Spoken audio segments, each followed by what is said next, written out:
أعوذ بالله من الشيطان الرجيم.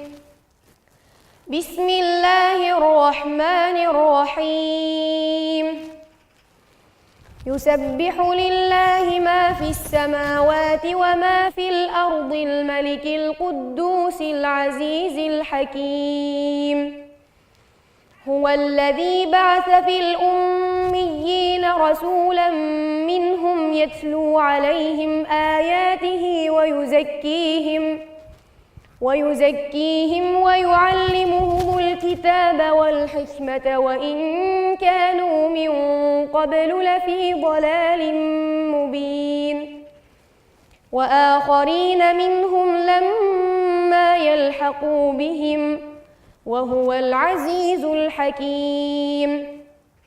ذلك فضل الله يؤتيه من يشاء والله ذو الفضل العظيم.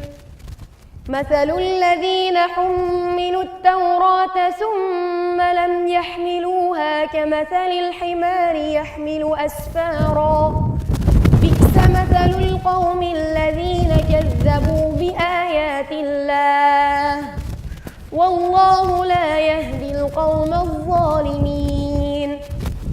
قل يا أيها الذين هادوا إن زعمتم أنكم أولياء لله من دون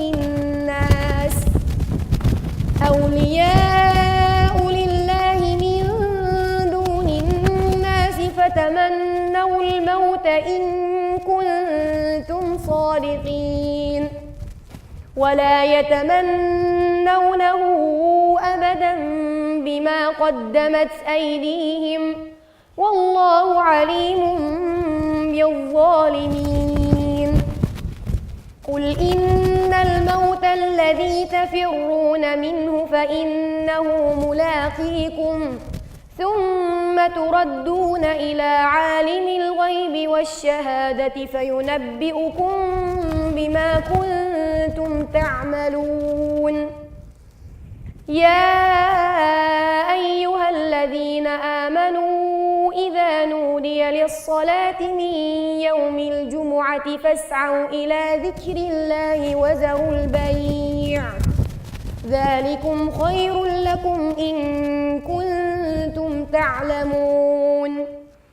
فإذا قضيت الصلاة فانتشروا في الأرض وابتغوا من فضل الله واذكروا الله كثيرا لعلكم تفلحون.